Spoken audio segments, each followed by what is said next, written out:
Kira Nguyen flicked her maintenance badge, watching the holographic clearance level shimmer under the harsh fluorescent lighting of Nexus Prime. Level 3. Not bad for someone who'd only been stationed on the galaxy's most secure containment facility for 8 months, but still low enough on the hierarchy that she regularly found herself assigned to the jobs nobody else wanted. Today was no exception. Maintenance access requested at Containment Chamber 12X. The station's AI announced in its flat, emotionless voice, electromagnetic field calibration required. Kira sighed, brushing a strand of dark hair from her face as she consulted her datapad. Containment Chamber 12X. That was the Voidstalker's enclosure. Of course it was. The most dangerous predator ever captured in known space, and she was supposed to go tinker with the only thing keeping it contained.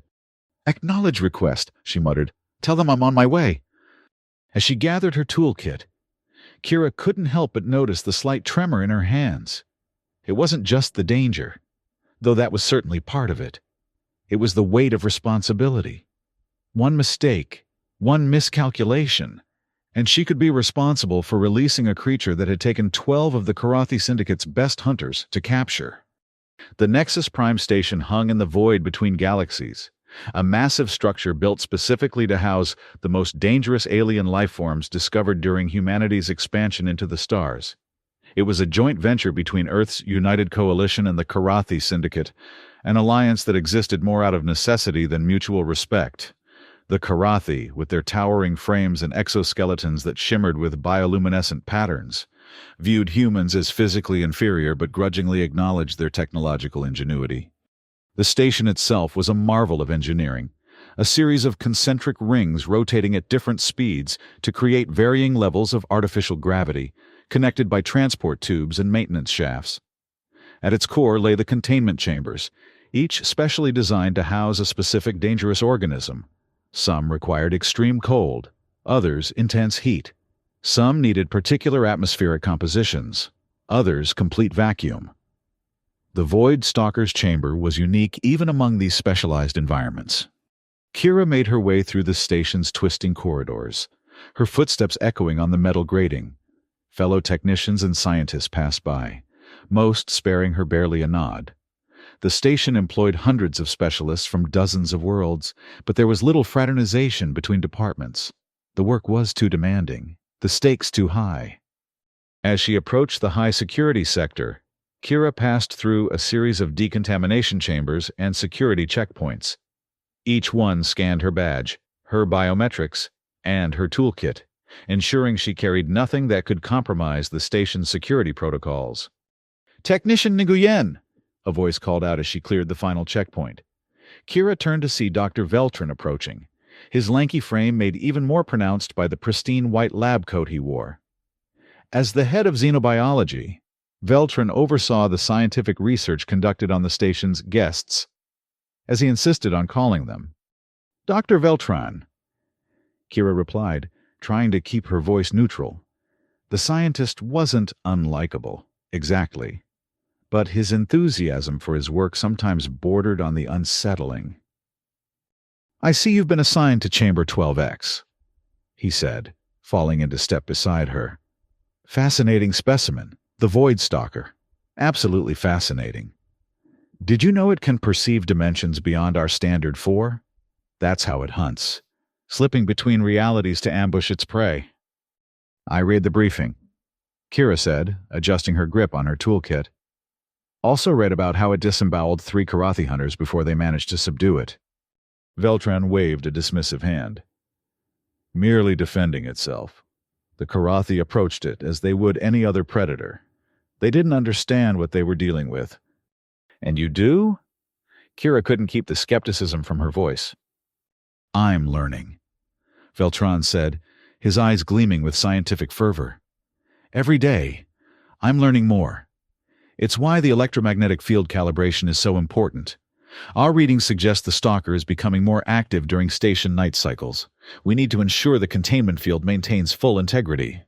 They arrived at a massive security door marked with warning symbols in a dozen different languages. Beyond it lay the specialized containment sector where the most dangerous specimens were housed. "You'll find everything in order," Veltran said, stepping back. The observation team will monitor your work from the control room. Standard procedure. Of course. Kira nodded. Standard procedure indeed. No one worked alone near the containment chambers. Too much risk. As Veltrin departed, Kira took a deep breath and placed her palm on the security scanner. The massive door hissed open, revealing a sterile, brightly lit corridor beyond. She stepped through, hearing the door seal shut behind her. Technician In Guyen reporting for maintenance on Chamber 12X, she announced, knowing the observation team would be watching through the security cameras mounted at regular intervals along the ceiling. Acknowledged, came a response through her earpiece. Proceed to the maintenance access panel. We have full visual... Kira made her way down the corridor, passing chambers housing creatures that defied explanation. Each was visible through observation windows of various sizes, though some were darkened or obscured by specialized filters. The diversity of life in the universe was astounding and terrifying in equal measure. Chamber 12X was at the end of the corridor, set apart from the others. Its observation window was larger than most, revealing a space that seemed to defy the laws of physics. The chamber appeared to stretch far beyond what should have been possible given the station's dimensions, creating the illusion of a vast, starless void. And somewhere in that void lurked the stalker. Kira approached the maintenance panel adjacent to the chamber, setting down her toolkit and removing a diagnostic scanner. The electromagnetic containment field was a marvel of engineering, a layered defense system that not only kept the stalker physically contained, but also prevented it from accessing the dimensional shortcuts it used for hunting. As she began running initial diagnostics, Kira felt a prickling sensation on the back of her neck, the feeling of being watched. Instinctively, she glanced up at the observation window and found herself looking directly into the eyes of the void stalker. It hung suspended in the darkness, its form difficult to comprehend. It seemed to shift between states, sometimes appearing solid, other times almost vaporous. Its body was vaguely reptilian, with elongated limbs ending in hooked claws and a sinuous tail that moved with hypnotic grace. But it was the eyes that held Kira transfixed. Deep, luminous orbs that seemed to change color as she watched, cycling through shades of purple, blue, and a green so dark it was almost black. Those eyes held intelligence, not animal cunning, but true sentience. Kira was certain of it. The stalker tilted its head, studying her with unnerving intensity. Then, slowly, deliberately, it raised one clawed appendage and pressed it against the inside of the observation window. Kira jumped back, heart pounding. "Control, are you seeing this?" she whispered into her comm. Affirmative, came the tense response. "Continue with diagnostics. Field integrity is holding at 100%. With trembling hands, Kira returned to her work, though she could feel the stalker's gaze boring into her. The diagnostic readings were within normal parameters, but something about the creature's behavior made her uneasy. It seemed too interested, too focused, almost as if it knew why she was there. As she moved to the calibration controls, Kira noticed something odd in the maintenance logs. There had been minor fluctuations in the field strength during night cycles, just as Veltrin had mentioned. But the pattern was strange. The fluctuations occurred at precise intervals, almost as... It's testing the field, Kira murmured to herself, methodically probing for weaknesses. "What was that, technician?" asked the voice in her earpiece. Kira hesitated. It sounded paranoid to suggest the creature was systematically testing its cage, but the data was there. "I said the fluctuations appear methodical, almost deliberate." There was a pause. "Complete your calibration and report to observation for debriefing." Kira nodded, though she knew they couldn't see the gesture. She finished the calibration, strengthening the field precisely where the fluctuations had been detected. As she closed the maintenance panel, she risked one more glance at the observation window.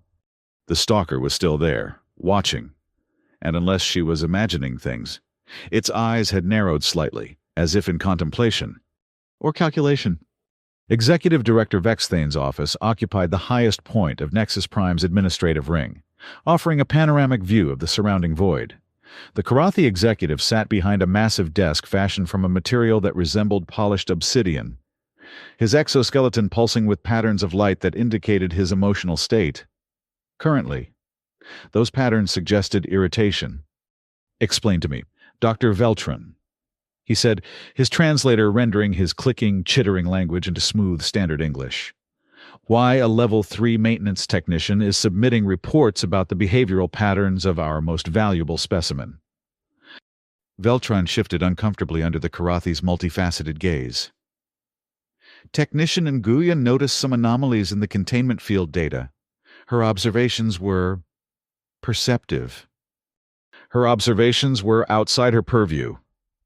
Vexthane countered, the lights along his exoskeleton flashing more rapidly. "She is maintenance, she maintains, she does not analyze or theorize. With respect, Executive Director, her insights may prove valuable. If the Void Stalker is indeed testing the containment field." "If," Vexthane interrupted, being the operative word, "we have no evidence beyond the speculations of a junior technician that the specimen possesses that level of cognitive function. The Stalker is unlike anything we've encountered before," Veltran argued. "We're still learning about its capabilities, its intelligence. If Technician Nguyen has observed something our researchers missed, then your researchers are failing at their duties." Vexthane concluded. "Address that issue, Doctor, and ensure that maintenance personnel stick to maintenance. The Karathi Syndicate has invested too heavily in this facility to have its operations disrupted by unfounded alarmism." Veltran nodded stiffly. "Yes, Executive Director." As the scientist left the office, Vexthane turned his chair to face the void beyond the viewport. Out there, among the distant galaxies, were countless worlds teeming with life forms waiting to be discovered, studied, and, when necessary, contained. The Syndicate's future depended on maintaining their preeminence in xenobiological research and containment technology. He would not allow that future to be jeopardized by human interference. Kira sat alone in the station's mess hall, absently pushing food around her plate. 2 days had passed since her maintenance work on Chamber 12X, and she couldn't shake the memory of the Void Stalker's penetrating gaze.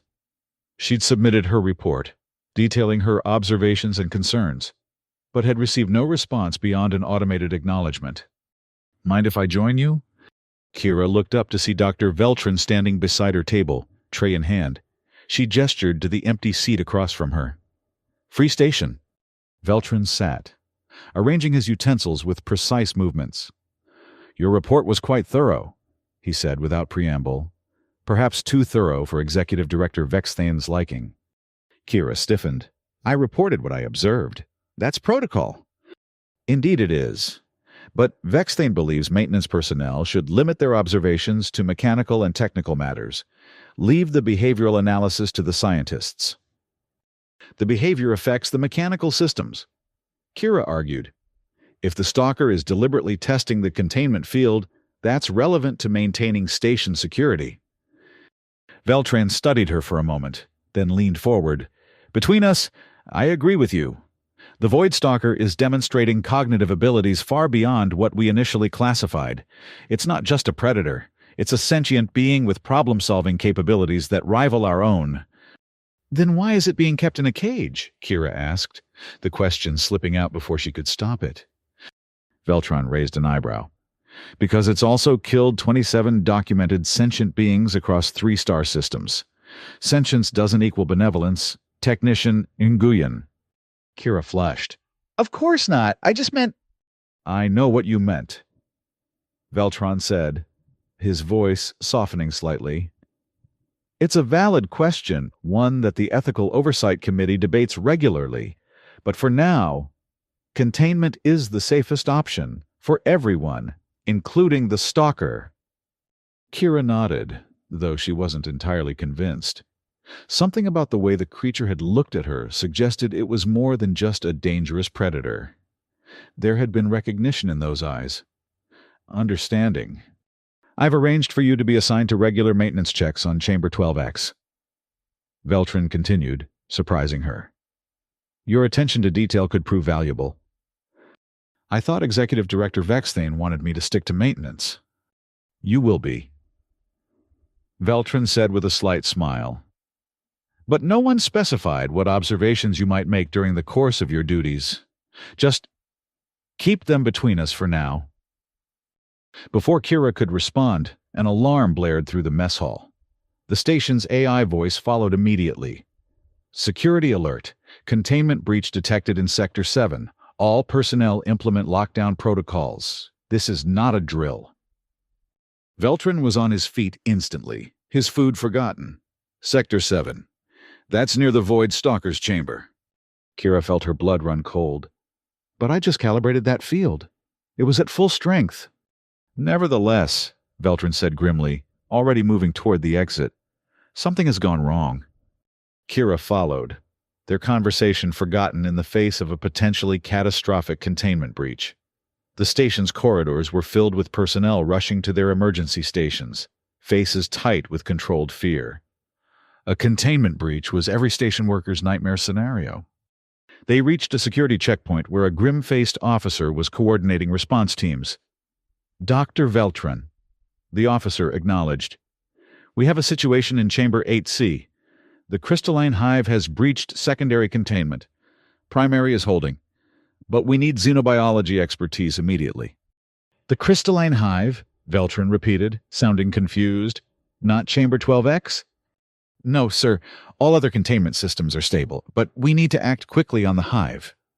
Veltran nodded, casting a significant look at Kira before following the security officer. Kira stood in the corridor, relief washing over her that the Void Stalker remained contained, yet troubled by the coincidence. A containment breach so soon after she'd reported her concerns about the Stalker's behavior? It seemed too convenient. Acting on instinct. Kira made her way to the observation deck overlooking the high-security containment sector. She wasn't authorized to be there during an emergency, but in the chaos, the security systems were prioritizing the actual breach.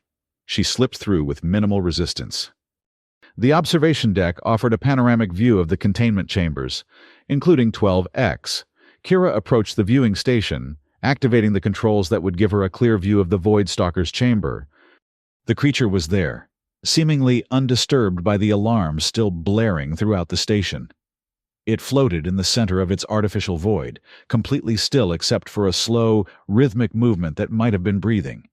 As Kira watched, it slowly turned until it was facing the observation window, as if it knew she was there. Those mesmerizing eyes fixed on her, and Kira felt a chill run down her spine. The stalker made no aggressive moves, no attempts to test its containment. It simply watched her, with an intelligence that seemed to pierce through the layers of technology separating them. And in that moment, Kira understood. The crystalline hive breach wasn't coincidental. Somehow, the Void Stalker had caused it, a diversion, perhaps, or an experiment to observe the station's emergency protocols. It was learning, gathering information, planning. The thought should have terrified her. Instead, Kira found herself fascinated. What kind of mind could orchestrate such an event from within a supposedly impenetrable cage? What was the stalker trying to accomplish? As if in answer to her unspoken questions, the creature raised one clawed appendage and pressed it against the invisible barrier of its containment field. The gesture was identical to the one it had made during her maintenance work, deliberate and communicative. A message, but what was it trying to say? The containment breach in Chamber 8C was resolved within hours, with minimal damage to the station and no casualties. The official report attributed it to a power fluctuation in the crystalline hive's environmental controls, causing the hive to become agitated and attempt to expand beyond its designated space. There was no mention of potential outside influence or sabotage. Kira knew better. In the days that followed, she found herself assigned to regular maintenance checks throughout the high-security sector, including Chamber 12X. Dr. Veltran had kept his word, though he never directly acknowledged their conversation in the mess hall.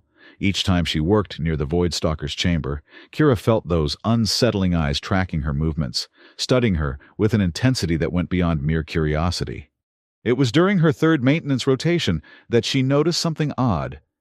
The station's systems were registering minute power fluctuations in Chamber 12X, but only when she was present.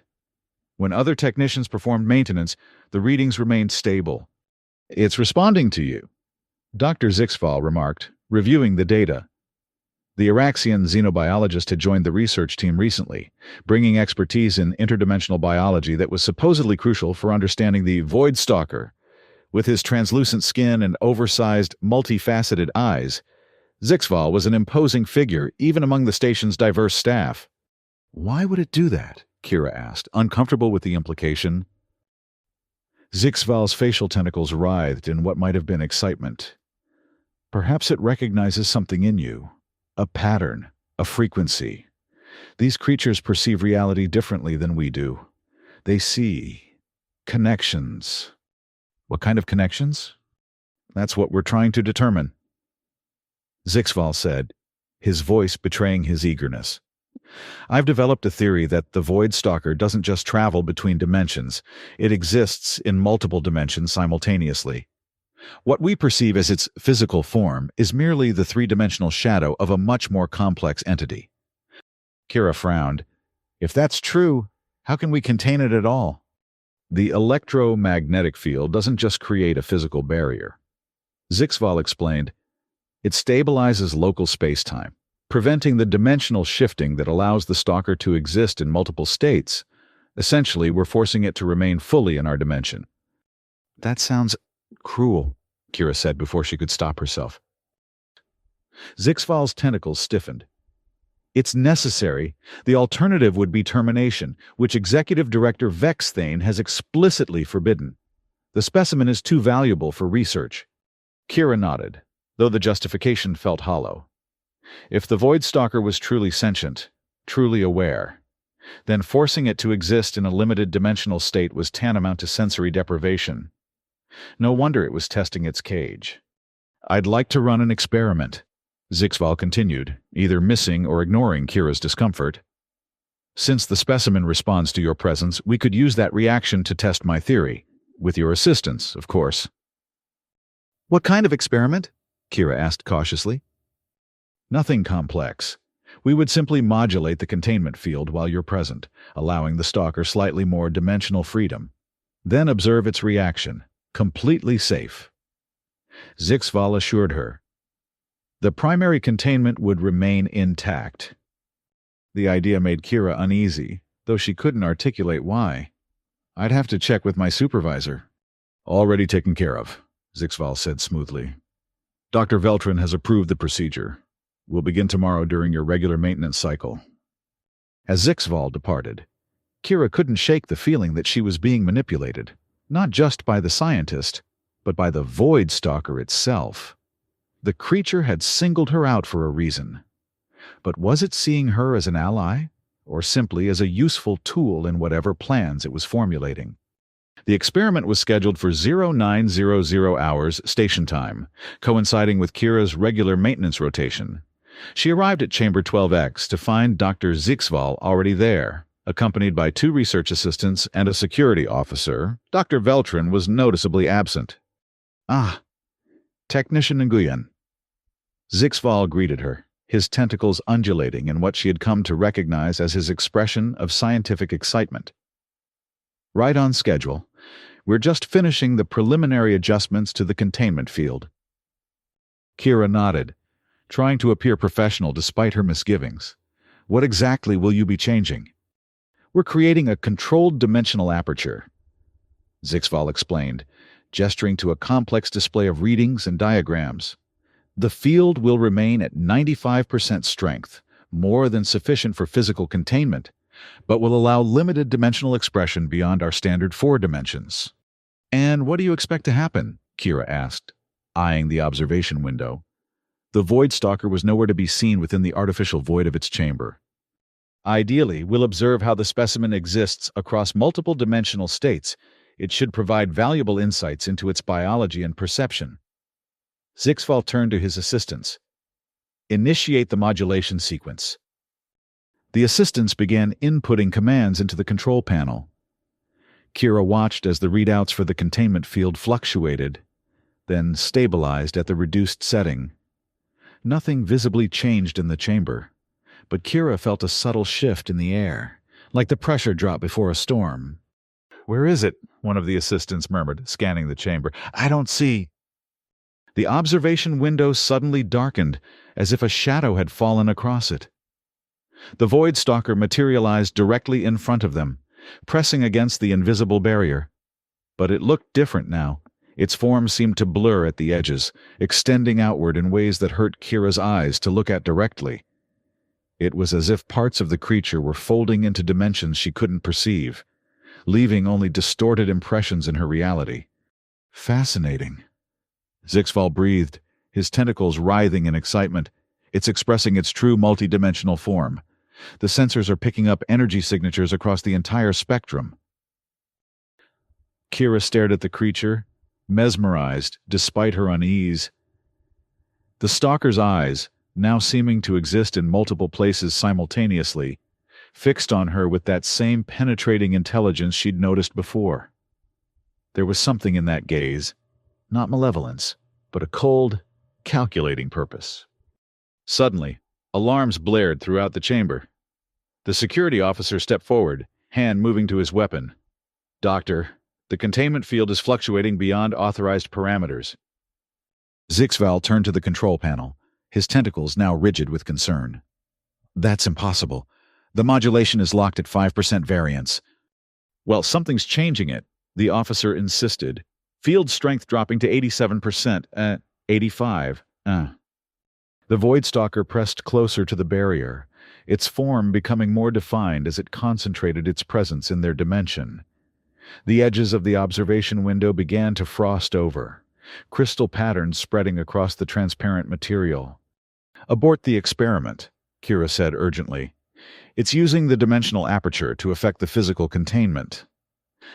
"Nonsense," Zixval snapped, though his tentacles betrayed his alarm. "The systems are completely separate." "They're not separate to it," Kira insisted.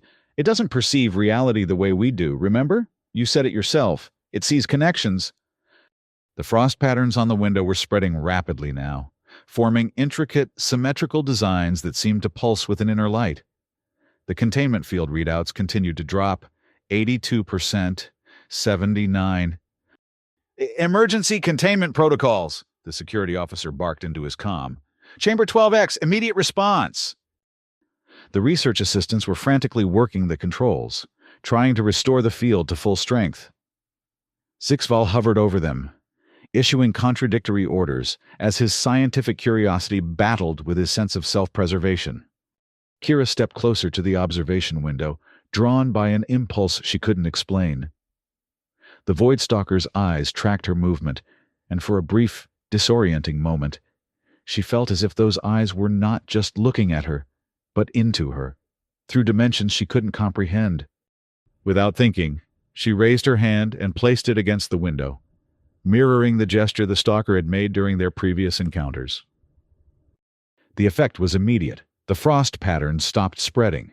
The containment field stabilized, though still below normal parameters.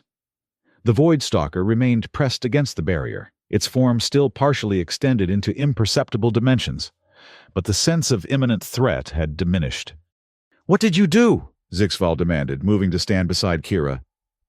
"I don't know," she admitted.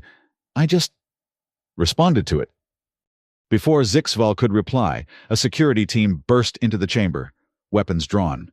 "Step away from the containment field," the team leader ordered. "We're implementing full lockdown protocols." Kira reluctantly withdrew her hand from the window.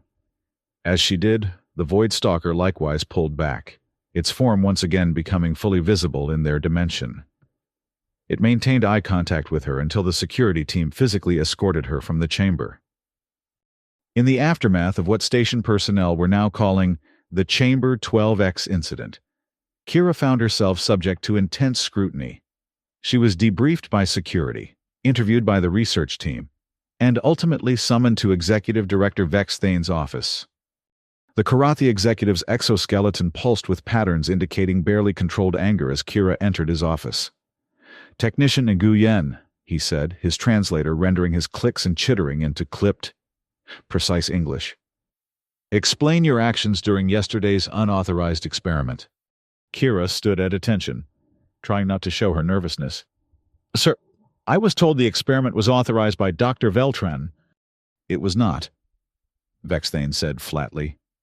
Dr. Zixval exceeded his authority, and Dr. Veltron was conveniently occupied with another matter. That does not explain why you took it upon yourself to interface directly with the specimen. I didn't interface with it, Kira objected. I simply responded to its gesture, and it worked. The containment field stabilized. After it had been deliberately compromised, Vexthane countered, Our analysis indicates the specimen was manipulating the dimensional aperture to weaken the physical containment. It nearly escaped. Technician. Do you understand the catastrophic implications of that possibility? Kira nodded stiffly. Yes, sir, but I don't believe escape was its primary objective. Vexthane's exoskeleton flashed with patterns of surprise and skepticism. You presume to understand the motivations of an alien predator? I believe it was communicating, Kira said carefully. Testing our responses, yes, but also establishing a form of dialogue. Dialogue. Vexthane repeated, the translator somehow conveying his derision. The Void Stalker is not a diplomatic envoy. Technician. It is a highly evolved predator with spatial manipulation abilities. Any apparent attempts at communication are merely sophisticated hunting behaviors. Kira bit back a retort. Arguing with the executive director would only make her situation worse. Yes, sir. Vexthane studied her for a moment, the lights on his exoskeleton pulsing in a pattern she couldn't interpret. You are reassigned, effective immediately. Engineering Sector 3 requires maintenance personnel. You will report there at the beginning of your next shift. Sir, Kira protested. I've been running diagnostics on the containment systems for weeks. There's a pattern to the fluctuations that will be handled by qualified research personnel. Vexthane interrupted. This is not a suggestion. Technician Nguyen, it is an order. Dismissed. Kira wanted to argue further but knew it would be futile. She nodded stiffly and turned to leave. And technician, Vexthane added as she reached the door. Consider this a final warning. Further unauthorized interaction with the specimens will result in immediate termination of your contract and removal from this station. Is that clear? Perfectly clear, sir, Kira replied, not bothering to hide the edge in her voice. As she left the executive director's office, Kira felt a mixture of frustration and determination. Being reassigned to Engineering Sector 3 would keep her far from the high-security containment chambers, effectively cutting off her access to the Void Stalker. Vexthane clearly considered the matter closed. But Kira couldn't shake the conviction that there was more to the creature's behavior than predatory instinct. It had recognized her, singled her out. And when she had mirrored its gesture during the containment breach, it had responded, not with aggression, but with what almost seemed like cooperation. There was a connection there, one she didn't understand but couldn't ignore. And despite Vexthane's warnings, despite the risks to her position on the station, Kira knew she couldn't simply walk away. Engineering Sector 3 was located in the station's outer ring, as far from the containment chambers as it was possible to get while still remaining on Nexus Prime. The work was routine, almost mindless, maintaining atmospheric regulators, calibrating gravity generators, repairing minor damage to the station's infrastructure. After the intensity of working near the containment chambers, it felt like a punishment, which, Kira supposed, was exactly what Vexthane had intended. 3 days into her reassignment, Kira was replacing power couplings in a maintenance shaft when her datapad chimed with an incoming message. It was from Dr. Veltron, requesting her presence in his laboratory during her off-duty hours. The message was marked urgent but personal, not part of her official duties. Curious and somewhat apprehensive, Kira finished her shift and made her way to Veltron's lab. The xenobiologist was alone when she arrived, working at a console surrounded by holographic displays showing what appeared to be brain activity patterns. Technician Nguyen, he greeted her, not looking up from his work. Thank you for coming. Your message said it was urgent, Kira replied, glancing at the displays. Is this about the Void Stalker? Perceptive, as always, Veltron said, finally turning to face her. He looked tired, with dark circles under his eyes, suggesting he hadn't slept much recently. Yes, it's about our mutual friend in Chamber 12X. Since your reassignment, we've observed some concerning changes in its behavior. What kind of changes? Veltran gestured to the displays. These are neural activity readings from the stalker. We've been monitoring them since its capture, establishing baselines for various states: rest, active, hunting behavior, and so on. He pointed to a specific pattern. This is what we've been recording for the past 72 hours. Continuous, high-level activity with no periods of rest. Kira studied the readings, though the complex patterns meant little to her untrained eye. What does that mean? It means, Veltran said gravely, that the stalker is planning something. Its neural patterns show problem-solving activity, strategic thinking, and what our xenopsychologists tentatively identify as emotional distress. Emotional distress? Kira repeated, surprised. You mean it's upset? For lack of a better term, yes. And the timing correlates precisely with your removal from the containment sector. Veltran looked at her intently. It's reacting to your absence, Technician Nguyen. You've somehow established a connection with this creature that none of our researchers have managed to achieve. Kira felt a chill run down her spine. The idea that the Void Stalker was distressed by her absence was both fascinating and deeply unsettling. What about Dr. Zixval's experiment? Has he tried to establish communication? Veltran's expression darkened. Dr. Zixval has been reassigned to a research outpost in the Cygnus Arm. Executive Director Vexthane was displeased with his unauthorized experiment. That's convenient, Kira muttered. Zixval takes the fall, and Vexthane gets to keep me away from the containment chambers. Politics is never simple on this station. Veltran agreed. But the fact remains that the Voidstalker's behavior is becoming increasingly erratic. The containment field has held so far, but we're detecting unusual energy signatures that suggest it's attempting new methods of manipulating its environment. So why tell me? Kira asked, though she suspected she already knew the answer. Vexthane made it very clear I'm to stay away from Chamber 12X. Officially, yes, Veltran said, lowering his voice despite the lab being empty. But unofficially, I believe your presence might stabilize the stalker. And I've arranged a way for that to happen without violating Vexthane's direct orders. He reached into a drawer and withdrew what looked like a standard maintenance badge, similar to Kira's own. This will give you access to Observation Deck C, which overlooks the high-security containment sector. It's classified as a research area, not part of the containment chambers themselves. Technically, you wouldn't be violating your reassignment. Kira took the badge, turning it over in her hands. And what am I supposed to do there? Just stand and look at it? For now, yes, Veltran said. I want to see if your presence alone has an effect on its neural patterns. If it does... He trailed off, leaving the implications hanging. If it does, then we've established that it recognizes me specifically. Kira finished. Which raises a lot of questions about its level of sentience and perception. Precisely.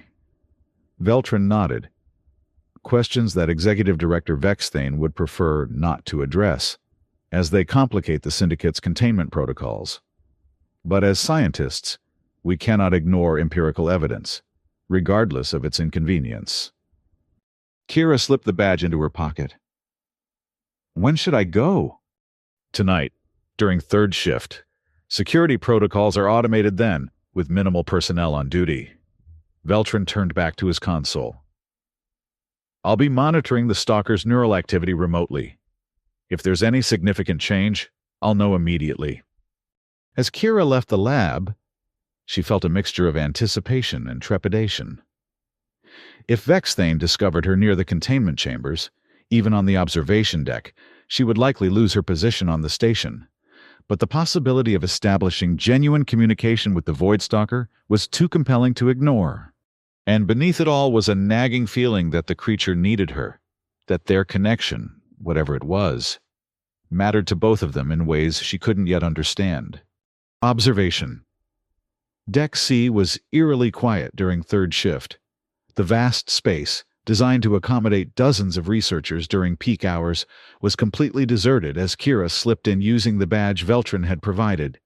The deck offered a panoramic view of the high-security containment sector, with specialized observation equipment focused on each chamber. Kira made her way to the station overlooking Chamber 12X, careful to avoid the security cameras mounted throughout the deck. According to Veltran, the cameras were set to a standard sweep pattern during automated monitoring, creating brief windows where movement wouldn't be detected. The observation station provided a clear view into the Void Stalker's chamber. The artificial void seemed darker than Kira remembered, the boundaries between the chamber and the nothingness it contained more difficult to discern. She activated the enhanced viewing mode, which would theoretically allow her to see the stalker regardless of where it was positioned in the chamber. At first, she saw nothing. The void remained empty, showing no signs of the creature that supposedly couldn't stop thinking about her. Had Veltrin been wrong? Or was the stalker simply hiding, aware of her presence but choosing not to reveal itself? Then, slowly, a distortion appeared in the center of the void. It was subtle at first, like heat waves rising from hot pavement, but gradually took on more definition. The Void Stalker materialized, its form shifting between states in that unsettling way Kira had observed during Zixval's experiment. It oriented itself toward the observation window, those hypnotic eyes fixing directly on her position. There was no way it should have been able to see her through the specialized one-way material of the observation deck.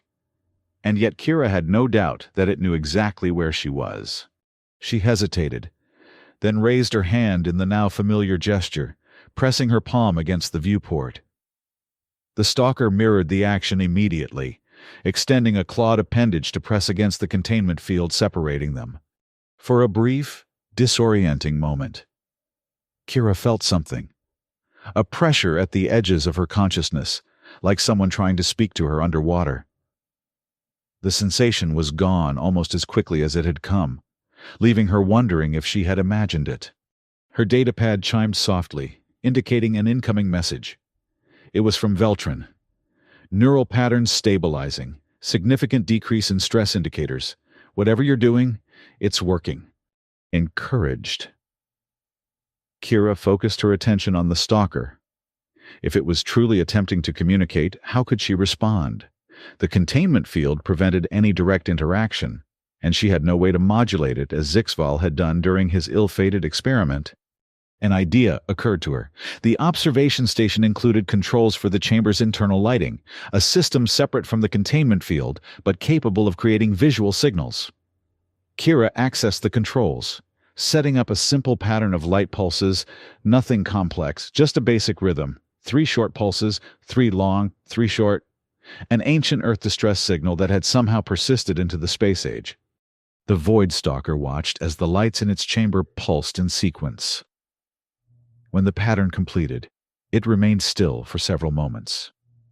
Then, to Kira's astonishment, it began to emit its own pulses of bioluminescence, matching the pattern exactly before adding 3 additional pulses in a different rhythm. It was responding, not just mimicking, but adding to the communication. Kira's heart raced as she input a new pattern, slightly more complex than the first. Again, the stalker observed, then responded with the same pattern plus a new variation.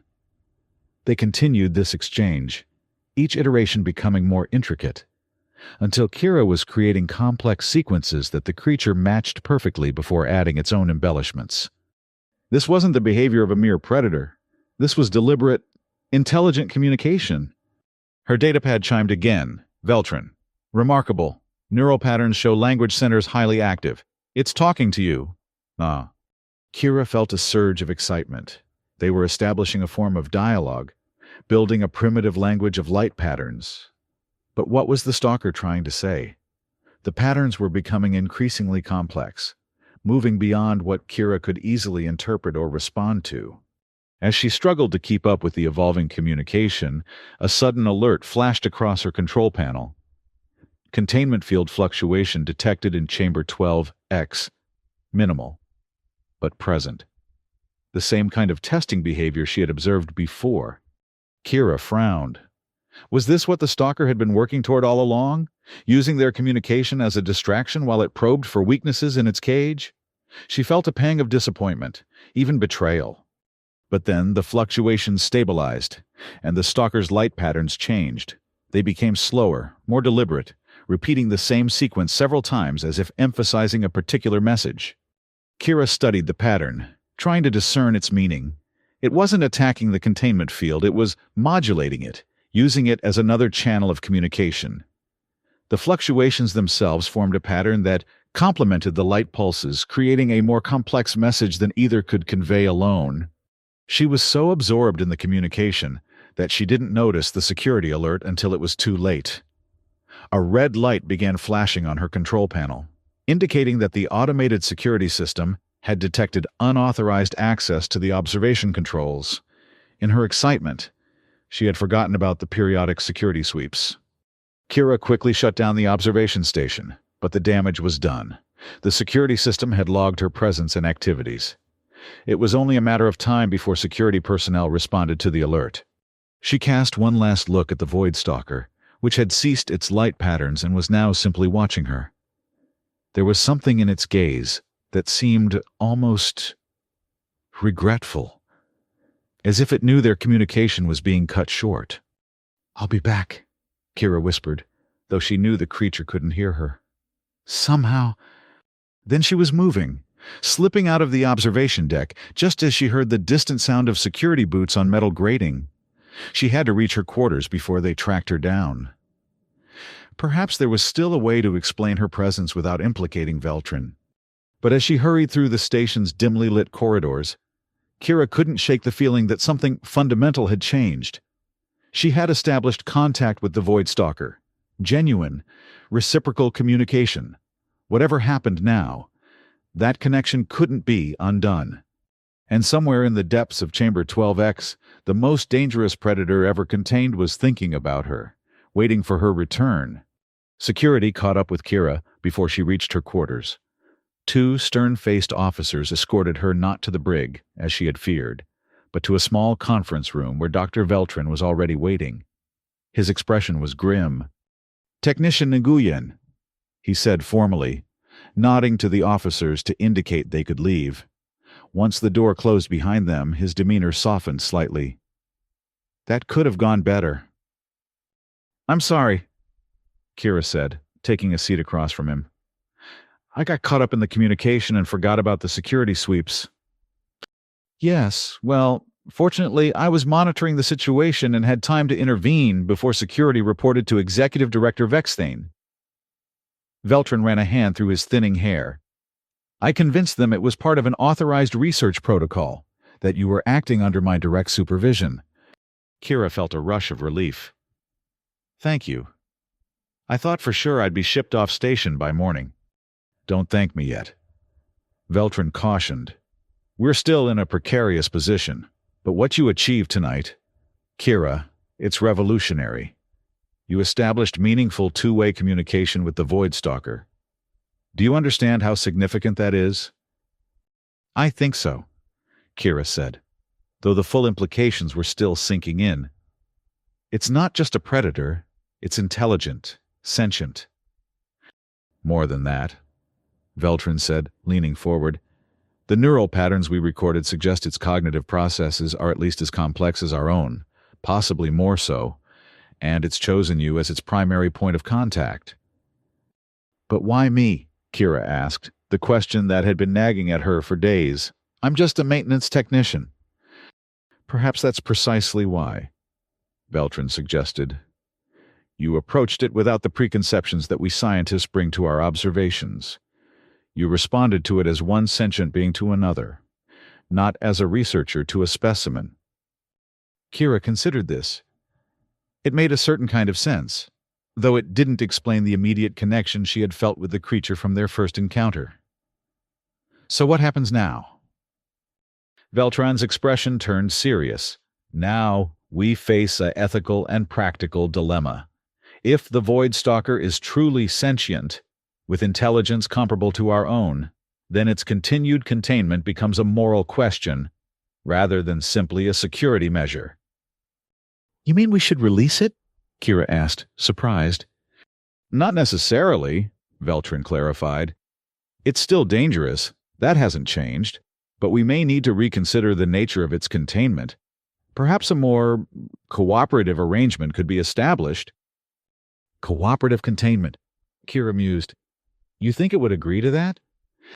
I think, Veltrin said carefully, that it might agree to terms negotiated through you. The connection you've established gives us an unprecedented opportunity for dialogue. Kira felt the weight of responsibility settling on her shoulders. She was being asked to serve as an intermediary between humanity and an alien intelligence of unknown capabilities and intentions. The stakes couldn't be higher. Executive Director Vexthane won't approve. She pointed out, he's made his position clear. Hence our dilemma. Veltrin agreed. We need to proceed with extreme caution. For now, I suggest we continue our research covertly.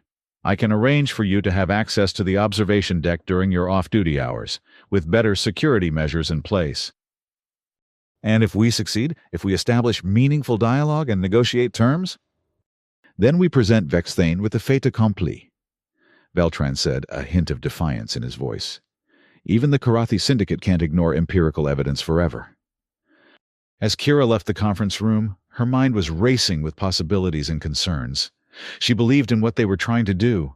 Establishing communication with the Void Stalker felt right. Necessary, even. But she couldn't shake the feeling that they were missing something important. Some crucial piece of the puzzle that would explain why the creature had chosen her specifically. And beneath that uncertainty lay a deeper question. What did the Void Stalker want? Was it merely seeking release from its cage? Or did it have more complex motivations that she couldn't yet fathom? Over the next week, Kira spent every off-duty hour on the observation deck, working with Dr. Veltrin to develop more sophisticated methods of communication with the Void Stalker. They progressed from simple light patterns to a complex system of visual symbols displayed on screens within the creature's chamber, each associated with basic concepts: yes, no, same, different, more, less. The Stalker learned with astonishing speed, quickly grasping the symbolic language and beginning to combine symbols to express more complex ideas. It seemed particularly interested in information about the station, requesting images of different sectors and schematics of the containment systems.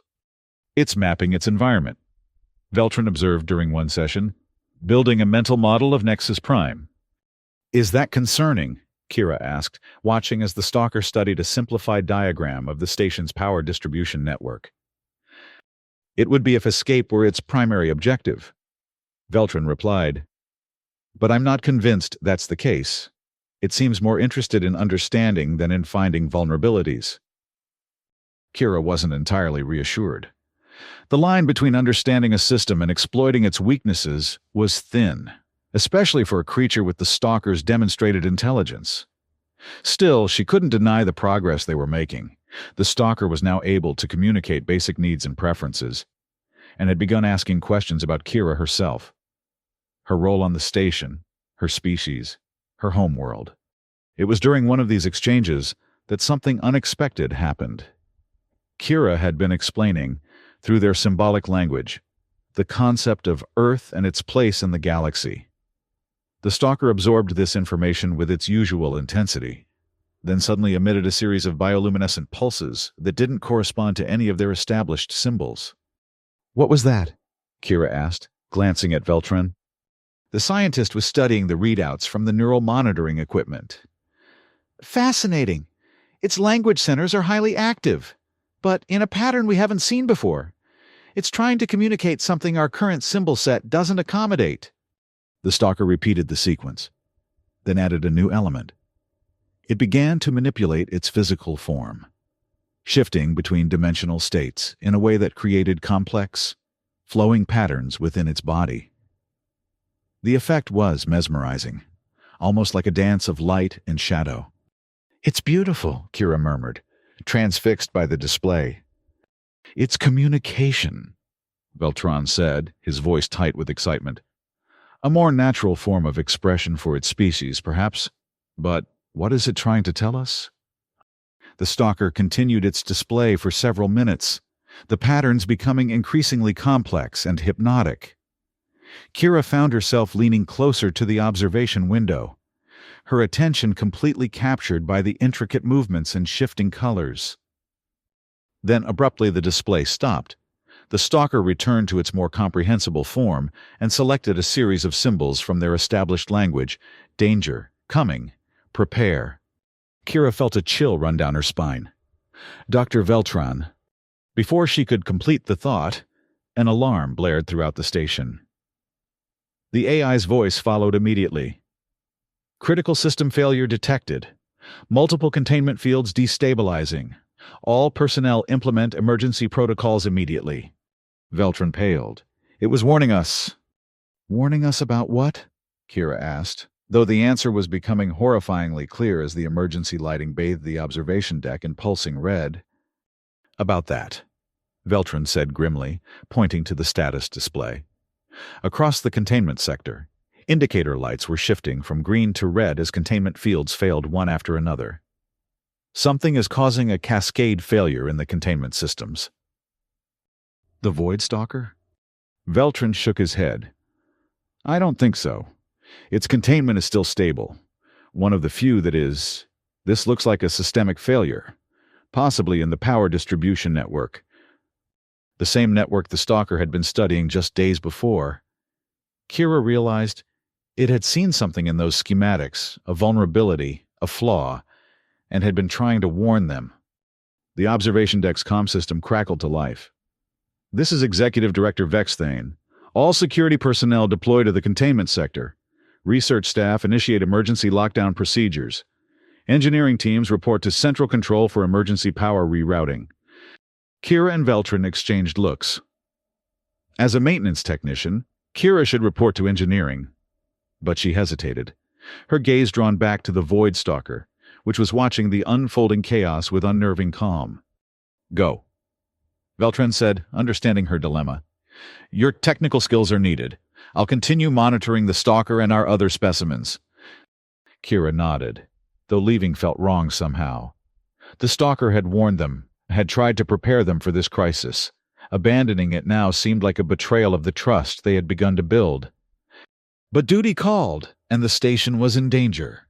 With a last glance at the creature that had become so unexpectedly significant to her, Kira rushed toward the engineering sector. The corridors of Nexus Prime were chaos incarnate. Emergency lighting cast everything in a bloody glow. Alarms blared from every speaker, and station personnel rushed in all directions, their faces masks of controlled panic. Kira pushed her way through the crowds, heading for Central Control, where the engineering teams would be coordinating their response to the crisis. She was halfway there when the gravity generators in her section failed. Suddenly weightless, Kira grabbed a handrail to steady herself as loose objects and unprepared personnel floated helplessly into the air. Years of zero-G training kicked in, and she used the handrails to propel herself forward, still making progress toward Central Control, despite the gravitational failure. A security officer floated past, struggling to orient himself. "What's happening?" he called to Kira. "Is it the specimens? Have they escaped?" "System failure," Kira called back, not slowing her pace. "Containment fields are dropping, but it's a station issue, not a deliberate breakout." At least, she hoped that was the case. The timing was suspicious, a catastrophic system failure, just as they were making significant progress communicating with the Void Stalker. But the Stalker itself had warned them, which argued against it being responsible. Central Control was a scene of controlled chaos when Kira finally arrived. Engineers and technicians worked frantically at stations around the circular room, while security personnel maintained a protective perimeter. At the center of it all stood Executive Director Vexthane, his exoskeleton pulsing with patterns that suggested extreme stress. "Report," he was demanding as Kira entered. "How many containment fields have failed?" 17 so far," responded a harried-looking human engineer. "We've managed to stabilize another 12, but the power fluctuations are spreading throughout the grid. If we can't isolate the cause soon, we'll lose them all." "And the specimens?" Vexthane asked, his translator unable to fully convey the tension in his chittering speech. "Security reports 5 confirmed breaches." A Karathi officer replied, The crystalline hive, 2 quantum parasites, a gravitic anomaly, and a photonic displacer. Containment teams are responding, but the gravity failures are hampering their efforts. What about Chamber 12X? Kira found herself asking before she could stop herself. All eyes turned to her. Technician Nguyen, Vexthane said, his compound eyes fixing on her with unnerving intensity. I thought you were assigned to Engineering Sector 3. I was responding to the emergency call for all engineering personnel. Kira replied, standing her ground, and given my familiarity with the containment systems, I believe I can help identify the source of the failure. Vexthane's exoskeleton pulsed with what might have been suspicion, but the crisis left no time for personnel disputes. Chamber 12X is currently stable, the Karathi officer reported. The Void Stalker remains contained. Kira felt a surge of relief, though she kept her expression neutral. Sir, I believe the problem may be in the power distribution network. If I can access the main grid controls, I might be able to isolate the affected sectors and prevent further containment failures. Vexthane hesitated, then nodded sharply. Do it. But understand this, technician. If you make the situation worse, you will be held personally responsible. Yes, sir, Kira replied, already moving toward the engineering console. The interface was familiar to her from her maintenance work, though she had never accessed it at this level before. She quickly pulled up the station's power grid schematic, searching for anomalies. What she found was baffling. The power fluctuations weren't originating from a single point, as would be expected in a typical system failure. Instead, 3 separate, seemingly unrelated subsystems were failing simultaneously, creating a cascade effect that was spreading throughout the station. This doesn't make sense, she muttered, drawing the attention of a nearby engineer. 3 critical failures at once. The odds against that are astronomical. Unless it's deliberate, the engineer suggested grimly. Sabotage? Kira shook her head. Not necessarily. Look at the pattern of the failures. They're too precise, too systematic. This looks more like a planned shutdown sequence than random damage. A shutdown sequence that no one authorized. The engineer pointed out, if not sabotage, then what? Before Kira could respond, the station's AI voice announced, Warning, life support systems compromised in sectors 5 through 9. Oxygen levels decreasing. Emergency protocols initiated. The situation was deteriorating rapidly. If they lost life support along with containment, the station would become uninhabitable even as its most dangerous specimens roamed free. They needed a solution, and they needed it now. Kira stared at the power grid schematic, willing it to reveal its secrets. The 3 failure points seemed random at first glance, but as she studied their positions and the timing of their activation, a pattern began to emerge. They weren't random at all. They were precisely calculated to create a specific effect, one that would cascade through the system in a predictable way. It reminded her of something. The light patterns the Void Stalker had used to communicate, the way it had studied the power distribution network, the warning it had given just before the crisis began. It knew this was coming. Kira whispered to herself. It saw the pattern. And if the Stalker could see the pattern, maybe it could see the solution as well. Kira made a decision that she knew might end her career, or save the station. She rerouted her console's access to the communication system in Chamber 12X, establishing a direct link to the displays they had been using to communicate with the Void Stalker. Ignoring the startled objections of the engineers around her, Kira transmitted the power grid schematic to the Stalker's chamber, along with a simple message in their symbolic language. Help? Fix? For several agonizing seconds, there was no response. Then, with a speed that left Kira breathless, symbols began appearing on her screen, a complex sequence of instructions that corresponded to specific nodes in the power grid. The Stalker was telling her exactly how to counter the cascade failure. What are you doing, technician? Vexthane demanded, moving to stand behind her. Getting help. Kira replied, her fingers flying over the controls as she implemented the Stalker's instructions. The Void Stalker can see the pattern in the system failures. It's showing us how to stop the cascade.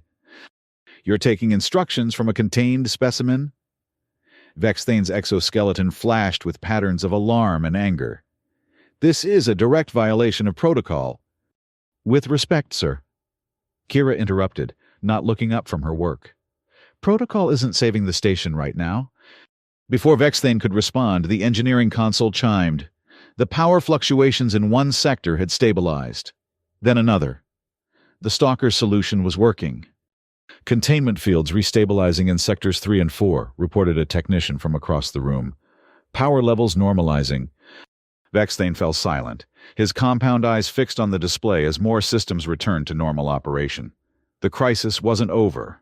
Several specimens were still loose, and some sections of the station remained without power or gravity, but the catastrophic cascade had been halted. And it was the Voidstalker, the supposedly mindless predator, that had saved them. Kira continued implementing the creature's instructions, methodically restoring power to critical systems and re-establishing containment fields. As she worked, she couldn't help but wonder what this meant for their understanding of the Stalker and its kind. It hadn't just communicated, it had collaborated, using its unique perspective to solve a problem that had baffled the station's best engineers. That wasn't the behavior of a predator, it was the action of an ally. And as the crisis gradually came under control, Kira knew that nothing on Nexus Prime would ever be quite the same again. The aftermath of what station personnel were calling the Cascade Incident transformed Nexus Prime in ways no one could have predicted. 3 specimens remained unaccounted for despite extensive search efforts, requiring certain sectors to be permanently sealed off. Power had been restored to all critical systems, but secondary functions would take weeks to fully repair.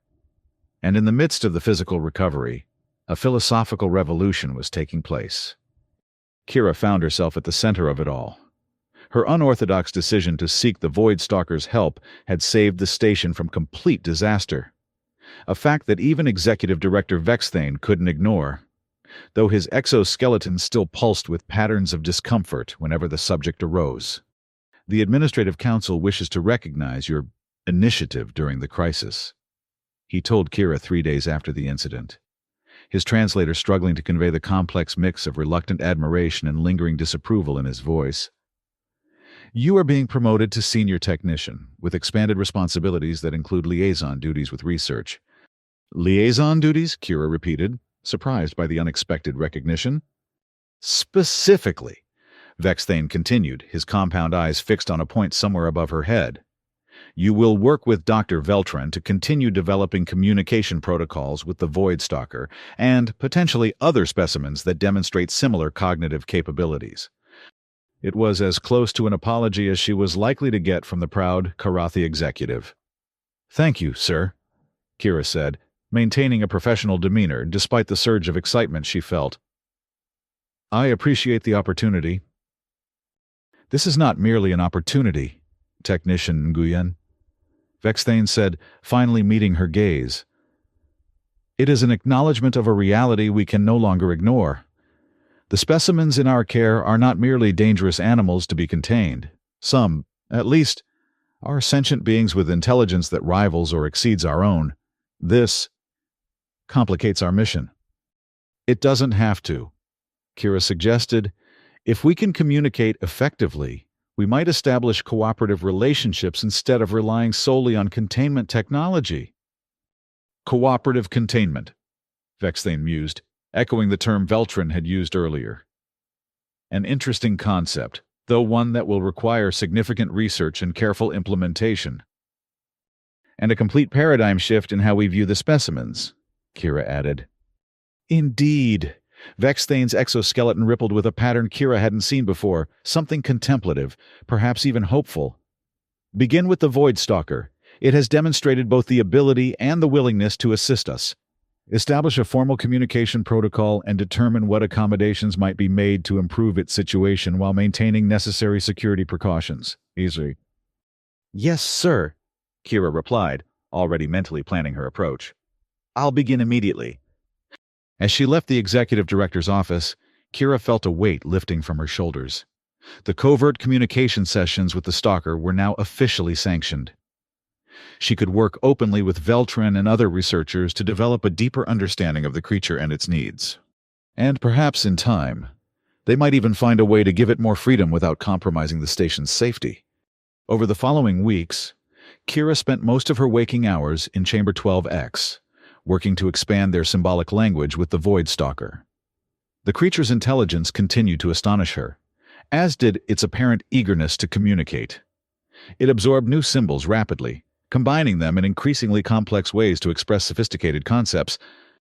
It's not just learning our language, Dr. Veltron observed during one session. It's helping to create a new one, a bridge between its mode of perception and ours. This became especially clear when the Stalker began introducing its own symbols, representing concepts that had no direct equivalent in human language. Many related to its multi-dimensional existence, ways of perceiving and interacting with reality that humans could only dimly comprehend. It exists in at least 7 dimensions simultaneously. Veltron explained to Kira after analyzing the new symbols. What we see in the containment chamber is just a 3-dimensional projection of its complete being, like a shadow on a wall. And the containment field forces it to remain fully in our dimensions. Kira said, understanding dawning. That's why it was testing the field, not to escape, but to express its full self. Precisely. Veltron agreed. Imagine being forced to exist in only 2 dimensions when you're accustomed to 3. It would be maddening, crippling. With this new understanding, they began modifying the containment field, creating controlled apertures that allowed the Stalker limited dimensional expression without compromising physical containment. The effect on the creature was immediate and profound. Its communication became more fluid, its demeanor more relaxed. It seemed genuinely grateful for the accommodation.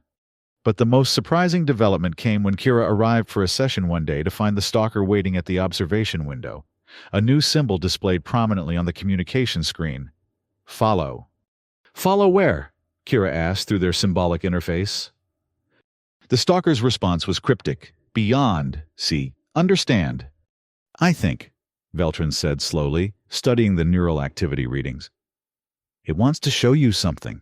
Something about its existence in higher dimensions. How? Kira asked, perplexed. I can't perceive those dimensions. The Stalker had been following their verbal exchange, though they weren't sure how much of human speech it understood. It responded with a series of symbols. Kira. Special. Can see. Special? Kira repeated, glancing at Veltron. What does it mean? The scientist shook his head. I'm not sure. But it's been clear from the beginning that it responds to you differently than to anyone else. Perhaps it perceives something in you that we can't detect. The Stalker added more symbols. Trust, safe, follow. Kira felt a strange mix of apprehension and curiosity. The creature was asking for her trust, offering to show her something beyond normal human perception. It was an extraordinary opportunity, and a significant risk. Dr. Veltron, she said after a moment's consideration, I'd like to try something. Can we set up a neural interface with the Stalker? Something that might allow me to see what it sees, in a limited way? Veltron looked startled, then thoughtful. Theoretically, yes, we have experimental technology for direct neural communication. It's never been used with a non-human subject, let alone one with the Stalker's unique neurophysiology. But the principles should be sound. Would it be safe? Kira asked, already knowing the answer. No, Veltron admitted. There would be significant risks. Neural feedback, cognitive dissonance, potentially even permanent psychological effects from exposure to perceptions your brain isn't designed to process. Kira nodded, having expected as much. But it could work. It could, Veltron said cautiously. With proper safeguards and careful monitoring, it might allow a limited form of shared perception. The Stalker, still following their conversation, displayed a simple message. Yes. Kira made her decision. Let's try it. Set up the interface. It took 3 days to prepare the experimental neural interface. Veltron insisted on exhaustive safety testing and multiple fail-safes, while the Stalker provided surprising insights into how the technology might be adapted to accommodate its unique neural structure. When the day of the attempt finally arrived, Kira found herself sitting in a specially designed chair within a small antechamber adjacent to the Void Stalker's containment. A neural headset, bristling with sensors and interface nodes, rested on her head. Veltrin and a team of medical specialists monitored her vital signs from a nearby control room. "We'll maintain only the lightest possible connection at first," Veltrin explained through her earpiece. "If you experience any discomfort or disorientation, we'll terminate immediately." "Understood," Kira replied, trying to keep her voice steady despite the nervous flutter in her stomach. "I'm ready." The Voidstalker waited on the other side of a transparent barrier, watching the proceedings with what Kira had come to recognize as intense interest. They had expanded the dimensional apertures in the containment field for this experiment, allowing the creature greater freedom of expression while maintaining physical separation. Initiating neural sync in 3, 2, 1. Veltron's voice counted down, and then the world changed. At first, Kira felt only a gentle pressure at the edges of her consciousness, like the sensation she had experienced briefly during their earlier communications. Then, gradually, her perception began to shift. Colors became more vivid, then shifted into spectra she'd never seen before, hues that existed beyond the range of human vision. Sounds acquired new dimensions, as if she could hear the space between notes. "Neural synchronization at 20%. Veltran's voice came to her, sounding strangely distant. "Vital signs stable. How do you feel, Kira?"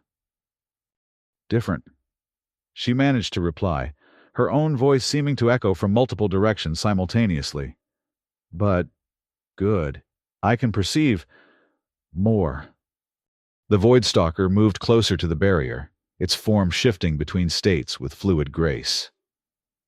As Kira watched, her enhanced perception began to reveal aspects of the creature she had never seen before, extensions of its being that reached into spaces her mind struggled to comprehend. Increasing synchronization to 40%, Veltrin announced, monitoring neural activity closely. The world around Kira seemed to fold, revealing layers of reality that had always existed but remained hidden from human perception. The station itself appeared different, not just a physical structure, but a complex nexus of energy and information flows, intersecting in patterns that reminded her of the Stalker's bioluminescent communications. And the Stalker, it was magnificent. What she had perceived as a vaguely reptilian form was merely the smallest fragment of its true self, a multidimensional entity that existed across planes of reality simultaneously, its consciousness extending into realms that defied description. "Follow," it communicated, not through symbols now but directly into her mind. The message carried nuances impossible to convey through language, an invitation, a promise of safety, an expression of trust. Kira's consciousness seemed to detach slightly from her physical form, following the Stalker's guidance into perceptual spaces she had never imagined. She saw, or sensed, for seeing was too limited a concept, how the creature navigated dimensional boundaries, slipping between realities with effortless precision. "Neural synchronization at 60%. Veltrin's voice came faintly. "Kira, your brainwave patterns are showing unusual activity. Are you still with us?" "Yes, she replied, though speaking felt strange and unnecessary. "I'm learning. It's showing me how it exists, how it perceives reality." The Stalker guided her consciousness further, revealing a universe far more complex and interconnected than human science had ever conceived. In this expanded state of perception, Kira understood why the creature had been drawn to her from their first encounter. She possessed a rare neurological trait, a quirk of brain structure that made her capable of perceiving dimensional boundaries in ways most humans could not. Not telepathy, exactly, but a form of cognitive resonance that allowed her mind to sync with the Stalker's multidimensional consciousness. It had recognized this potential in her immediately, had been trying to establish this connection from the beginning. "Neural synchronization approaching 70%. Veltrin warned. "Kira, we're detecting unusual patterns in your visual cortex and limbic system. We should consider terminating the experiment." "Not yet," Kira urged, unwilling to end this extraordinary experience. "Just a little longer. I'm understanding so much." The Stalker was communicating something important now. Something about the nature of its species and why it had come to this region of space. They weren't hunters by nature.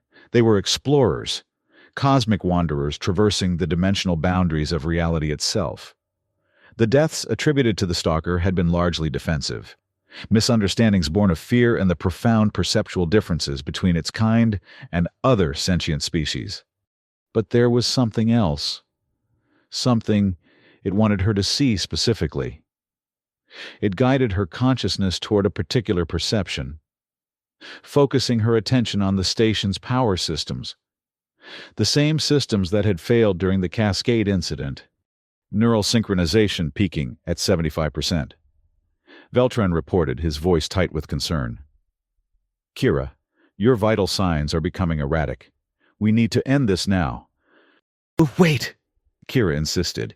"It's showing me something about the station, about what caused the failures." Through the stalker's multidimensional perception, Kira could see what had been invisible to the station's engineers.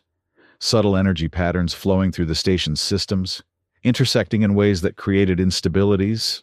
Not random failures, not sabotage, but a natural phenomenon resulting from the station's position in space. Nexus Prime had been built at a dimensional nexus point, a location where the boundaries between realities were naturally thin. It was why the Karathi had chosen this spot for their containment facility, though they didn't fully understand what they had discovered. The Void Stalker and its kind were drawn to such places as they facilitated their natural dimensional shifting.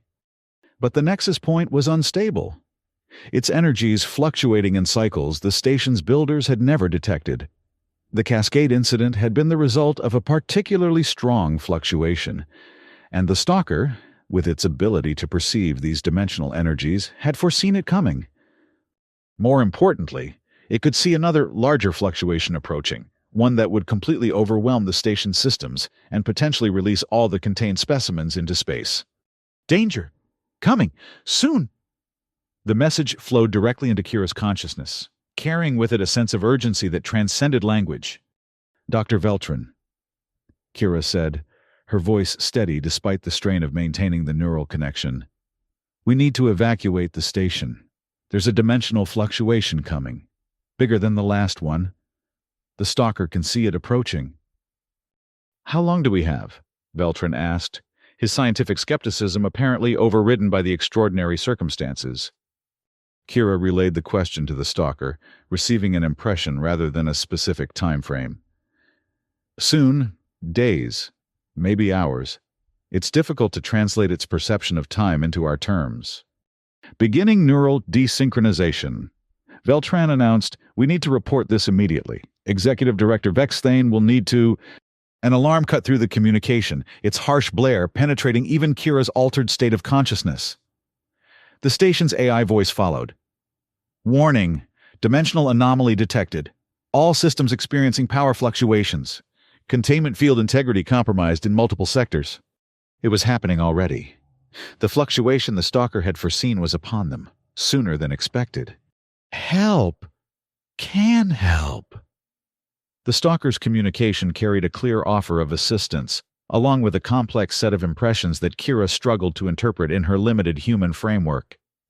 "It wants to help," she told Veltran, even as she felt the neural connection beginning to fade as the desynchronization process continued.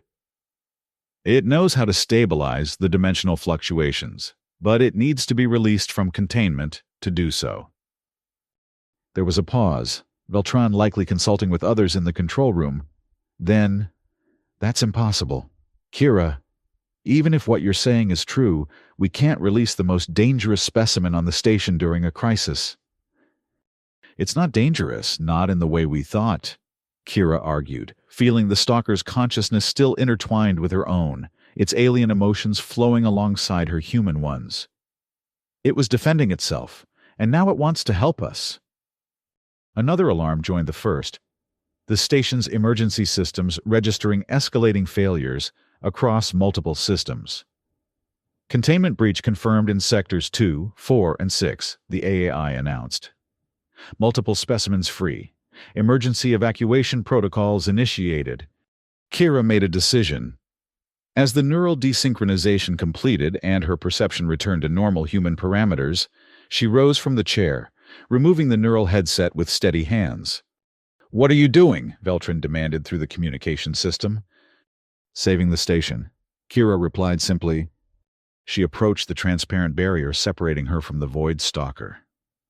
The containment field was already fluctuating, its integrity compromised by the dimensional anomaly affecting the entire station. The Stalker watched her, its mesmerizing eyes fixed on her with what she now recognized as concern rather than predatory interest. "I trust you," Kira said aloud, knowing the creature understood her intent if not her exact words. Then she accessed the emergency override panel adjacent to the barrier. "Kira, stop!" Veltrin's voice came urgently over the communication system. "You don't have authorization!" Emergency override Nguyen Alpha 7. Kira stated clearly, using the code she had been given upon her promotion to senior technician. It wasn't meant for this purpose, but in the chaos of the system failures, the authorization protocols were unlikely to distinguish between legitimate and illegitimate uses. The system processed her override for what felt like an eternity. Then, with a soft chime that somehow cut through the cacophony of alarms, the barrier began to retract. The Voidstalker was free! For a moment that stretched into infinity, Kira stood face to face with the most feared predator in known space, with no barriers between them. The creature's form shifted between states, its multidimensional nature partially visible even to her now normal human perception. Then, with a grace that belied its alien nature, the Stalker extended an appendage toward her, not in threat, but in a gesture she recognized from their first encounter. Kira raised her hand in response, pressing her palm against the strange, shimmering surface of the creature's limb. The touch connected them once more, not with the depth of the neural interface, but with enough clarity for basic communication. Through that connection, Kira understood what needed to be done. "Follow me," she said aloud, turning toward the exit. The station was in chaos, emergency lighting casting everything in a red glow as personnel rushed toward evacuation points. But Kira moved with purpose, heading not toward safety, but toward the station's central control hub, the Void Stalker gliding silently behind her. They encountered others in the corridors, engineers, security personnel, researchers fleeing the expanding crisis. Most froze at the sight of the Stalker, terror evident in their faces. But the creature made no aggressive moves, remaining close to Kira as they navigated the increasingly unstable station. "It's okay," Kira called out repeatedly. "It's helping us. Let us pass." Whether it was her confidence or simply the overwhelming nature of the crisis, no one attempted to stop them. Even the security personnel they encountered seemed too preoccupied with containing other escaped specimens to challenge the human woman being followed by the galaxy's most feared predator. They reached central control to find it in disarray. The few personnel still at their stations were fighting a losing battle against cascading system failures. Executive Director Vex Thane stood at the center of the chaos, his exoskeleton pulsing with patterns that conveyed extreme stress. "Technician Nguyen," he said when he spotted her, his voice rendered by the translator as a flat monotone despite the evident shock in his posture. "You have released the Void Stalker." "Yes, sir," Kira acknowledged, stepping aside to allow the creature to move forward. "And now it's going to save the station." Before Vex Thane could respond, the Stalker moved to the central control console, its form shifting and expanding as it interfaced with the system in ways that transcended physical manipulation. Kira could see only glimpses of what it was doing, its consciousness extending into the station's systems, perceiving and affecting the dimensional fluctuations that human technology could barely detect, let alone control. The effect was immediate and dramatic. Alarms ceased their blaring. Emergency lighting stabilized, and the constant shuddering of the station, which Kira had almost stopped noticing in the chaos, gradually subsided.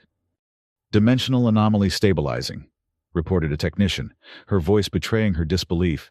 "Containment fields reestablishing in sectors 5 through 9. "How is this possible?" Vex Thane demanded, his compound eyes fixed on the Void Stalker as it continued its strange communion with the station's systems.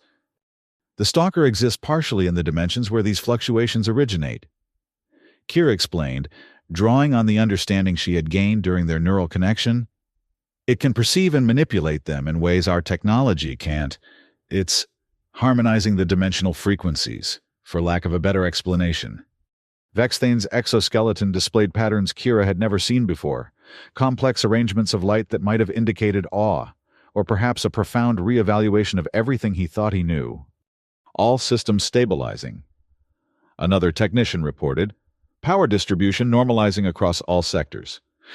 The Voidstalker completed its work, withdrawing from the console and returning to Kira's side. Its form seemed more settled now, less prone to the shifting states that had characterized its appearance in containment. It had expended considerable energy, stabilizing the station. Kira realized it needed rest. "What happens now?" Vexthane asked, his translator rendering the question with an unusual hesitancy. "The specimen is free. The containment protocols have failed." "Not failed." Kira corrected gently. "Evolved. The Voidstalker isn't a specimen to be contained, Director. It's a sentient being with capabilities we barely understand, capabilities that just saved this station and everyone on it." "And what would you suggest?" Vexthane's compound eyes shifted between Kira and the Stalker. "We cannot simply allow it to roam freely. The other specimens are different." Kira acknowledged. "Many of them are genuinely dangerous and require containment. But the Stalker has demonstrated not just intelligence, but empathy, a willingness to help despite how we've treated it. I think we need to consider a new approach." "Cooperative containment," Vexthane mused, echoing the term that had been circulating among the station's personnel. "Yes," Kira agreed. "But in this case, perhaps cooperative residency would be more accurate. The Stalker could remain on the station voluntarily, helping us understand the dimensional anomalies and perhaps even improving our containment methods for the truly dangerous specimens." The Stalker, following their conversation with its uncanny perception, moved slightly closer to Kira. She felt a gentle pressure at the edge of her consciousness. Not the full neural connection they had shared earlier, but a simple affirmation. Agreement. "It understands what we're discussing," Kira told Vexthane. "And it agrees it wants to stay to help. This station was built on a dimensional nexus point, a place naturally attractive to its kind. It was never here to hunt or harm. It was exploring, until we captured and contained it." Vexthane was silent for a long moment, his exoskeleton cycling through patterns too complex for Kira to interpret. Finally, he spoke. "The Karathi Syndicate has invested considerably in this facility and its research. A complete paradigm shift in our approach would require significant justification." "With respect, sir," Kira said, gesturing to the now stabilized control room, "I believe that justification has just been provided. Without the Stalker's intervention, this station would likely be a debris field by now, and all your specimens would be lost." Another long silence. Then, with a gesture that seemed to carry the weight of a profound decision, Vexthane nodded. "A trial period. Then, the specimen, the Voidstalker, will remain uncontained but monitored. You, Technician Nguyen, will be responsible for it in any incidents, any aggression, and we revert immediately to standard containment protocols." "Understood, sir," Kira agreed, feeling a surge of triumph and relief. "Thank you." As she and the Stalker left central control, Kira felt a lightness she hadn't experienced since joining the station. The creature moved alongside her with a fluid grace, no longer confined to a single-dimensional state. Station personnel they passed still reacted with alarm, but there was curiosity mingling with the fear now, the beginning of a new understanding. "We need to establish better communication," Kira told the Stalker as they walked. "The neural interface was too risky for regular use, but maybe we can develop something in between that and our symbolic language." The Stalker made a gesture with one of its appendages that Kira interpreted as agreement. They would find a way. They had time now, and freedom to explore the possibilities. They reached a viewport overlooking the void of space, stars glittering in the distance. The Stalker paused, gazing outward, and Kira felt another gentle touch on her consciousness, a sharing of perception that allowed her a glimpse of how the creature saw the cosmos. Not just stars and empty space, but a tapestry of dimensional intersections, pathways between realities that humans had never perceived. "Beautiful," Kira murmured, understanding now why the stalker and its kind traversed the cosmos. They were explorers in the truest sense, perceiving wonders that other species couldn't even imagine. And somehow, through chance or fate, she had become a bridge between these perceptions, a translator between realities. It was a responsibility she hadn't sought, but now embraced wholeheartedly. The Void Stalker turned from the viewport to look at her, its mesmerizing eyes shifting through colors that seemed to contain entire universes. Kira met its gaze without fear, recognizing the intelligence and, yes, the emotion behind it. Not predator and prey, not captor and captive, but two sentient beings standing together at the threshold of understanding. And as they continued their silent communion, Kira knew that this was just the beginning of a journey that would transform not just Nexus Prime, but potentially the entire relationship between the species of the cosmos. The transformation of Nexus Prime happened gradually over the following months, a revolution measured not in dramatic upheavals but in small, significant changes. The Void Stalker remained by Kira's side, a constant companion as she navigated her new role as what station personnel had begun calling, half-jokingly, the Xenosapient Liaison Officer. The formal title, when Executive Director Vexthane finally approved it, was more prosaic, Director of Cooperative Engagement. But the meaning was clear. Kira was responsible for developing new approaches to interaction with the contained specimens, particularly those demonstrating higher cognitive functions. And there were more of them than anyone had previously acknowledged. With the Stalker's assistance, Kira discovered that at least 7 other specimens in the containment sectors possessed forms of intelligence comparable to human or Karathi cognition. They weren't all as sophisticated as the Stalker, and some remained genuinely dangerous due to biological imperatives or psychological trauma from their capture. But they were sentient, capable of communication and cooperation when approached appropriately. It changes everything. Dr. Veltran remarked during a research symposium convened to discuss the implications. Our entire ethical framework for containment needs to be reevaluated. Not everyone agreed. Some researchers, particularly those from the Karathi Syndicate, argued that sentience didn't necessarily preclude the need for containment. Dangerous was dangerous, regardless of cognitive capacity. But the evidence was becoming increasingly difficult to ignore.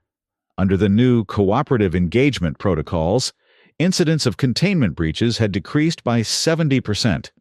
Specimens that had previously spent their energy testing their cages were now contributing to research, providing insights into their biology and perception that had never been accessible through observation alone. And at the center of it all was the unlikely partnership between Kira and the Void Stalker. They had developed a communication system that combined their earlier symbolic language with a limited form of consciousness sharing, not as intense or risky as the full neural interface, but enough to bridge the gap between their vastly different perceptual frameworks. Through this connection, Kira learned more about the Stalker species, interdimensional travelers who had evolved on a world where the boundaries between realities were naturally permeable. They didn't have a name for themselves in any human language. The closest approximation was something like boundary walkers or veil striders. They were few in number, but widespread throughout the cosmos, drawn to nexus points where dimensional boundaries thinned. The Stalker, or Veil as Kira had begun to call it, shortening the more accurate but cumbersome Veil Strider, had been young and inexperienced when captured by the Karathi hunters. It had defended itself instinctively, not understanding that the strange, limited beings attacking it couldn't perceive the dimensional shortcuts it was using to evade them. Now, with Kira's help, it was learning to interact with single-dimension species more effectively. And in return, it was teaching her to expand her perception, to glimpse realities beyond the limited 4 dimensions humans typically experienced. 6 months after the Cascade incident, Executive Director Vexthane announced his resignation. The official reason was a desire to return to active research, but station rumors suggested the Karathi Syndicate leadership had been displeased with his management of the specimen situation, as they delicately phrased it. His replacement was a Karathi scientist named Thexava, whose exoskeleton displayed patterns indicating a more progressive attitude toward interspecies relations.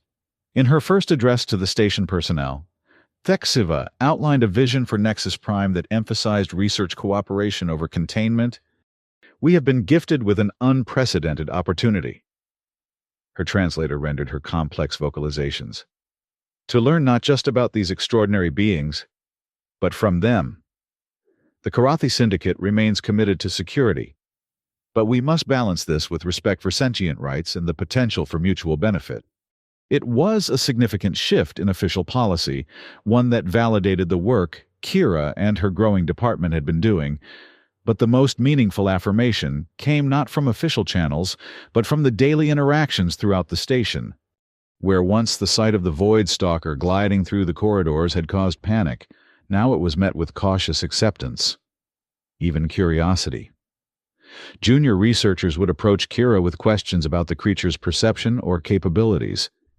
Engineers consulted with it on the dimensional fluctuations that still occasionally affected the station, though with decreasing severity as they implemented the Stalker's suggestions for stabilization. And other specimens, those deemed safe for limited freedom under the cooperative engagement protocols, began to join this strange new community. A crystalline entity that communicated through harmonic resonances became a fixture in the botanical sector, its presence somehow enhancing plant growth. A gaseous collective intelligence assisted with atmospheric regulation, intuitively balancing oxygen levels throughout the station.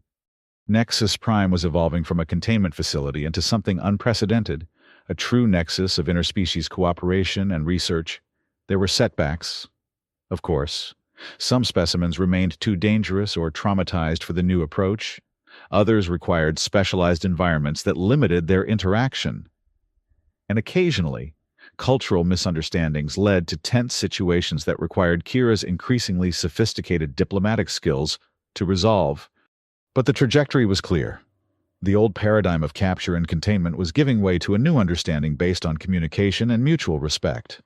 1 year after her first encounter with the Void Stalker in Chamber 12X, Kira stood before a gathering of representatives from 12 spacefaring species, including humans, Karathi, and several former specimens now recognized as ambassadors of their respective kinds. She had been asked to speak about the transformation of Nexus Prime and the principles that had guided its evolution. We began with fear. She told the assembled delegates, the Void Stalker, a silent presence at her side. Fear of the unknown, fear of what we couldn't understand or control. That fear led us to build cages, physical, yes, but also conceptual. We cage these beings in our limited understanding, labeling them as specimens, predators, threats. The Stalker shifted slightly, its form rippling with subtle bioluminescence that Kira had learned to interpret as approval. But true security doesn't come from cages, she continued. It comes from understanding, from communication, from recognizing the sentience and dignity in all forms of life, no matter how different from our own. The beings we once contained are now our teachers, our colleagues, our friends. She gestured to the Stalker and the other former specimens present. They have shown us realities we never imagined, expanded our understanding of what is possible. And in return, we have offered them community, connection, purpose beyond mere survival. This is just the beginning, Kira concluded, looking out at the diverse faces and forms before her. Nexus Prime was built to contain the most dangerous creatures in the cosmos. Now it serves as a bridge between species, between dimensions, between ways of being that once seemed irreconcilably different. That transformation wasn't accomplished through technology or force, but through something much simpler and more profound: the willingness to see beyond our fears and recognize the intelligence looking back at us. As the gathering dispersed into smaller discussion groups, Kira found a quiet moment with the Void Stalker near one of the station's large viewports. The creature extended its consciousness gently toward hers, sharing a perception of the station that transcended physical structure, a nexus of energies, intentions, and possibilities vibrating with potential. "It is beautiful, isn't it?" Kira murmured, experiencing the station through the Stalker's multidimensional awareness. "What we've built here." The Stalker's response flowed into her consciousness, not words exactly, but a complex impression that conveyed both agreement and a sense of larger purpose yet to be fulfilled. There were more of its kind scattered throughout the cosmos, More nexus points where dimensional boundaries thinned, and there were other sentient species unknown to the galactic community, perceived as threats simply because they existed differently. Kira understood the implication. Nexus Prime was just the beginning, a prototype for a new kind of relationship between vastly different forms of consciousness. The work they had begun here could spread, transforming fear into understanding across the galaxy. One step at a time, she told the stalker, smiling as she felt its amused acknowledgement of her characteristically human perspective. Linear time was just another limitation it had learned to accommodate in its interactions with her. As they turned from the viewport to rejoin the gathering, Kira reflected on the journey that had brought them to this point. It had begun with 12 hunters caging what they perceived as the ultimate predator. It had continued with a maintenance technician making unexpected contact with an intelligence beyond human comprehension. And it had led to this moment, a new understanding that would ripple outward through the cosmos, breaking down cages both physical and perceptual. The Void Stalker moved alongside her, its form shifting with the fluid grace that still fascinated everyone who encountered it. But Kira no longer saw the fearsome predator that had so terrified the station's personnel. She saw a companion, a teacher, a bridge between realities, and a reminder that the most profound discoveries often begin with the simple act of recognizing the intelligence in the eyes gazing back at you. As they rejoined the gathering, delegates from across the galaxy made way for them, the human woman and the interdimensional being who had transformed a prison into a nexus of possibility. And in their wake followed the promise of a cosmos where difference was no longer met with fear but with curiosity, respect, and the profound recognition of shared sentience across all boundaries of form and perception.